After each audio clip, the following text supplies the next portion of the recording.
ರಾಜ್ಯಾಧ್ಯಕ್ಷರಾಗಿರ್ತಕ್ಕಂಥ ಕೇಂದ್ರದ ಸಚಿವರು ಸನ್ಮಾನ್ಯ ಕುಮಾರಣ್ಣ ಅವರು ಒಂದು 10 ಜನದ ಕೋರ್ ಕಮಿಟಿಯನ್ನು ಲಿಸ್ಟನ್ನು ಬಿಡುಗಡೆ ಮಾಡಿದರು. ಇದು ಮೊದಲನೇ ಮೀಟಿಂಗು ನಾವು ಕಂಡಕ್ಟ್ ಮಾಡ್ತಾ ಇರ್ತಕ್ಕಂಥದ್ದು. ಬೆಂಗಳೂರು ನಗರದಲ್ಲಿ ಈ ಹಿಂದೆ BBMP ಇದ್ದಾಗ, ಈಗ GBA ಕನ್ವರ್ಟ್ ಆಗಿದೆ, BBMP ಇದ್ದಾಗ 2014ನಲ್ಲಿ ಹತ್ತತ್ರ ಒಂದು 10 ವರ್ಷ ಆಗಿದೆ ಚುನಾವಣೆ ನಡೆದು. ಆ ಸಮಯದಲ್ಲೂ ಕೂಡ ಇವತ್ತು ನಾವು ಒಂದು ಡೇಟಾ ಅನಾಲಿಸಿಸ್ನ ನಿಮ್ಮ ಮುಂದೆ ಇಡ್ತಕ್ಕಂಥದ್ದಾದರೆ, ಬೆಂಗಳೂರು ನಗರದಲ್ಲಿ ಜನತಾದಳ ಪಕ್ಷದ ಪರವಾಗಿ ಒಂದು 14 ಸೀಟ್ಗಳನ್ನ ಗೆದ್ದಿದ್ವು 198ರಲ್ಲಿ. ಇನ್ನು ಮಿಕ್ಕಂಥದ್ರಲ್ಲಿ ಒಂದು 28 ಸೀಟು ಸೆಕೆಂಡ್ ಪ್ಲೇಸ್ ಬಂದಿದ್ದೀವಿ.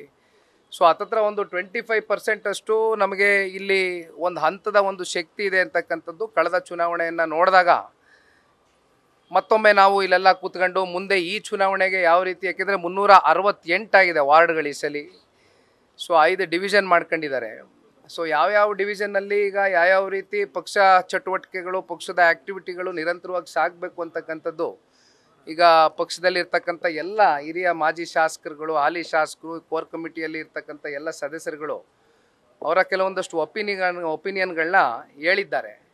ಇನ್ನೊಂದಷ್ಟು ಸಮಿತಿಗಳು ಕೂಡ ರಚನೆ ಆಗ್ತಕ್ಕಂಥ ನಿಟ್ಟಿನಲ್ಲಿ ಒಂದಷ್ಟು ಟೈಮ್ ಫ್ರೇಮ್ನು ಕೂಡ ಫಿಕ್ಸ್ ಮಾಡ್ಕೊಂಡಿದ್ದೇವೆ. ಬಹುಶಃ ಇನ್ನೊಂದು ವಾರ 10 ದಿನದಲ್ಲಿ ಇವೆಲ್ಲವೂ ಕೂಡ ಕಾರ್ಯರೂಪಕ್ಕೆ ತೊಗೊಂಡು ಬಂದು ಗ್ರೌಂಡಲ್ಲಿ ಇಳಿದು ಕೆಲಸ ಮಾಡ್ಕೊಳ್ತಕ್ಕಂಥದ್ದಕ್ಕೆ ಈಗ ಪಾರ್ಟಿ ಕಡೆಯಿಂದ ಎಲ್ಲ ಸಿದ್ಧತೆಗಳನ್ನ ಮಾಡ್ಕೊಂಡಿದ್ದೇವೆ. ಮೈತ್ರಿ ಬಗ್ಗೆ ಅಥವಾ ಸೀಟ್ ಶೇರಿಂಗ್ ಬಗ್ಗೆ ಏನಾದರೂ ಡಿಸ್ಕಸ್ ಆಯ್ತಾ ಸರ್? ಈಗ ನಮ್ಮ ಮುಂದೆ ಇರ್ತಕ್ಕಂಥ ಪ್ರಮುಖವಾದಂಥ ವಿಚಾರ, ನಮ್ಮ ಪಕ್ಷವನ್ನು ಬಲವಾಗಿ ಕಟ್ಟಬೇಕು. ನಮ್ಮ ಪಕ್ಷದಲ್ಲಿ ಈಗ ಇರ್ತಕ್ಕಂಥ ಯಾರು ಈ ಕಾರ್ಪೊರೇಟರ್ಗಳಿರ್ಬೋದು, ಯಾರ್ಯಾರು ಹಿಂದೆ ಗೆದ್ದಿದ್ರು ಅಥವಾ ಈಗಿರ್ತಕ್ಕಂಥ ಪ್ರಬಲವಾದಂಥ ಲೀಡರ್ಶಿಪ್ ಎಲ್ಲಿದೆ, ಯಾವ್ಯಾವ ಅಸೆಂಬ್ಲಿ ಸೆಗ್ಮೆಂಟ್ಗಳಲ್ಲಿ ಅವರೆಲ್ಲರನ್ನೂ ಕೂಡ ಕರೆದು ಮಾತನಾಡ್ತಕ್ಕಂಥದ್ದು, ಅವ್ರನ್ನೂ ಕೂಡ ಒಂದು ಪರಿಗಣನೆಗೆ ತಗೊಂಡು ಹೋಗ್ತಕ್ಕಂಥ ಕೆಲಸ ಮಾಡ್ತಕ್ಕಂಥದ್ದು ಒಂದೇ ನಮ್ಮ ಉದ್ದೇಶ.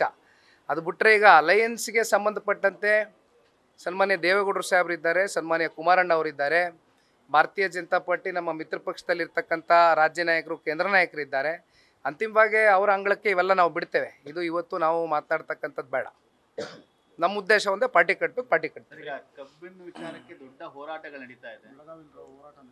ನಿಮ್ಮ ಪಕ್ಷದ ನಿಲುವೇನು ಸರ್? ನೀವೇನು ಹೋರಾಟಕ್ಕೆ ಭಾಗಿಯಾಗುತ್ತೀರಿ? ಪಕ್ಷ ಈಗಾಗಲೇ ಕಬ್ಬು ಬೆಳೆಗಾರರು ಬೆಳಗಾವಿನಲ್ಲಿ ಬಹಳ ದೊಡ್ಡ ಮಟ್ಟದಲ್ಲಿ ರೈತರು ಆಕ್ರೋಶಭರಿತರಾಗಿ ಸಹಸ್ರಾರು ಸಂಖ್ಯೆಯಲ್ಲಿ ಇವತ್ತು ಬಂದು ಹೋರಾಟದಲ್ಲಿ ಬಹುಶಃ ನಿನ್ನೆ 6ನೇ ದಿನ ಪೂರೈಸಿದೆ.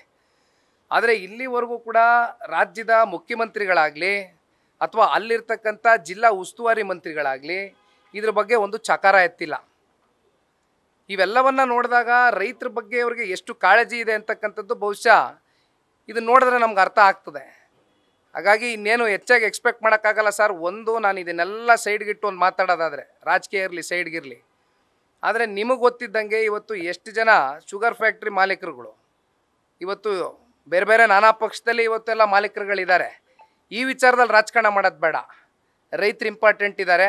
ಸುಮ್ಮನೆ ಯಾರೋ ಒಂದೆರಡು ಸಿಂಗಲ್ ಇಂಡಿವಿಜುವಲ್ಗಳು ಅವ್ರವ್ರ ರಾಜಕಾರಣದ ಬೆಳೆ ಬಯಸ್ಕೊಳ್ಳೋದಕ್ಕೋಸ್ಕರ ಇವೆಲ್ಲ ಕೂಡ ನಡೀತಾ ಇದೆ ಅಂತಕ್ಕಂಥದ್ದು. ರೈತರನ್ನ ಬಲಿಪಶು ಮಾಡೋದು ಬೇಡ. ಇವತ್ತು ರೈತರು ಏನು ಕೇಳ್ತಾ ಇದ್ದಾರೆ, ಅದೇನು ದೊಡ್ಡ ವಿಚಾರ ಏನಲ್ಲ. ರಾಜ್ಯದ ಮುಖ್ಯಮಂತ್ರಿಗಳು ಇದನ್ನು ಸಂಪೂರ್ಣವಾಗಿ ಇಲ್ಲ, ಇದನ್ನು ರೈತರನ್ನ ಉಳಿಸ್ಬೇಕು ಅಂತಕ್ಕಂಥ ಮನಸ್ಸು ಮಾಡಿದರೆ ಅವ್ರ ಕಡೆಯಿಂದ ಇಲ್ಲಿವರೆಗೂ ಕೂಡ ಒಂದು ಸ್ಟೇಟ್ಮೆಂಟ್ ಬಂದಿಲ್ಲ ಹೊರಗಡೆ. ಜಿಲ್ಲಾ ಉಸ್ತುವಾರಿಗಳು ಬಂದು ಇಂಟರ್ಫಿಯರೆನ್ಸ್ ಕೊಟ್ಟಿಲ್ಲ. ರೈತರಿಗೆ ಇಲ್ಲಪ್ಪ ನಾವು ನಿಮ್ಮ ಜೊತೆ ಇದ್ದೀವಿ ಅಂತಕ್ಕಂಥ ಕನಿಷ್ಠ ಪಕ್ಷ ಬಂದು ಚರ್ಚೆಯನ್ನು ಕೂಡ ಮಾಡಿಲ್ಲ. ಇದು ಮಾಡ್ತಕ್ಕಂಥದ್ದು ಸೂಕ್ತ. ಪಕ್ಷದ ಕಡೆಯಿಂದ ನಾವೆಲ್ಲರೂ ಕೂಡ ಆಗ್ರಹಿಸ್ತೀವಿ. ಅತಿ ಶೀಘ್ರದಲ್ಲೇ ನೋಡ್ಕೊಂಡು ನಾವು ಕೂಡ ಭೇಟಿ ಮಾಡ್ತೀವಿ. ಒಟ್ಟಾರೆಯಾಗಿ ರೈತರ ಜೊತೆನ ನಮ್ಮ ಪಕ್ಷ ಸದಾಕಾಲ ಇದೆ. ಈಗ ಅವರು ವಿಕ್ಟೋರಿಯಾದಲ್ಲಿದ್ದಾರೆ. ವಿಷಯ ನನಗೆ ನೆನ್ನೆನೇ ನಾನು ನೋಡಿದ್ದೀನಿ. ಪಾಪ ಅವರು ಭೂಸ್ವಾಧೀನ ಆದಂಥ ಸಂದರ್ಭದಲ್ಲಿ ಅವ್ರಿಗೆ ಲ್ಯಾಂಡ್ ಕಾಂಪನ್ಸೇಷನ್ ಸಿಕ್ಕಿಲ್ಲ ಅಂತಕ್ಕಂಥದ್ದು ಅವ್ರೇನು ಬಹಳ ಬೇಸತ್ತಿದ್ರು. ಅಲ್ದು ತಿರುಗಿ ಕೊನೆಗೆ ರಾಜ್ಯ ಸರ್ಕಾರ ಸ್ಪಂದಿಸ್ತಾ ಇದ್ದಿದ್ದರಿಂದ ನಿನ್ನೆ DC ಕಚೇರಿ ಆಚೆ ಕಡೆನೇ ಆತ್ಮಹತ್ಯೆಗೆ ಶರಣಾಗಿರ್ತಕ್ಕಂಥದ್ದು ನಿಜಕ್ಕೂ ಈ ರಾಜ್ಯ ಸರ್ಕಾರದ ಮತ್ತೊಂದು ರೈತ ವಿರೋಧಿ ಈ ಒಂದು ಉದಾಹರಣೆ. ನಿನ್ನೆ ದಿನ KR ಪೇಟೆಯಲ್ಲಿ ನೋಡ್ತಾ ಇದ್ದೇವೆ. ಈಗ ಇಲ್ಲಿಂದ ನಾನು ಡೈರೆಕ್ಟ್ ವಿಕ್ಟೋರಿಯಾಗೆ ಹೋಗ್ತಾ ಇದ್ದೇನೆ. ಬಹುಶಃ ಪೋಸ್ಟ್ಮಾರ್ಟಮ್ ನಡೀತಾ ಇದೆ ಅಂತಕ್ಕಂಥದ್ದು ನಾನು ಈಗ ತಾನೇ ತಿಳಿದುಕೊಂಡೆ. ಅಲ್ಲಿರ್ತಕ್ಕಂಥ ಶಾಸಕರು ಮಂಜಣ್ಣವ್ರಿಗೂ ಬರೋಕ್ಕೆ ಹೇಳಿದ್ದೀನಿ. ಅವ್ರ ಕುಟುಂಬದ ಸದಸ್ಯರನ್ನ ಭೇಟಿ ಮಾಡ್ತೇನೆ. ಬಟ್ ಈ ಥರ ಪ್ರಕರಣಗಳು ಆಗದೇ ಇರತಕ್ಕಂಥ ನಿಟ್ಟಿನಲ್ಲಿ ರಾಜ್ಯ ಸರ್ಕಾರ ನಡೆಗಳಿಡಬೇಕಾಗ್ತದೆ.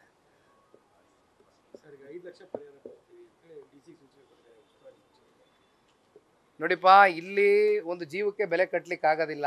ಅದು 5 ಲಕ್ಷನೋ 10 ಲಕ್ಷನೋ ಇವತ್ತು ನಾನು ಚರ್ಚೆ ಮಾಡ್ಲಿಕ್ಕೆ ಹೋಗೋದಿಲ್ಲ. ಆದರೆ ಒಂದು ಇಂಥ ಪ್ರಕರಣಗಳು ರೈತರು ಕಷ್ಟದಲ್ಲಿದ್ದಂಥ ಸಂದರ್ಭದಲ್ಲಿ ಕನಿಷ್ಠ ಪಕ್ಷ ಒಂದು ಸೌಜನ್ಯತೆ ಅಂತ ನಡ್ಕೊಳ್ತಕ್ಕಂಥ ಒಂದು ಕೆಲಸ ಅಲ್ಲಿರ್ತಕ್ಕಂಥ ಜಿಲ್ಲಾ ಉಸ್ತುವಾರಿ ಮಂತ್ರಿಗಳು ಅವರೇ ಅಲ್ವಾ, ಕೃಷಿ ಸಚಿವರು.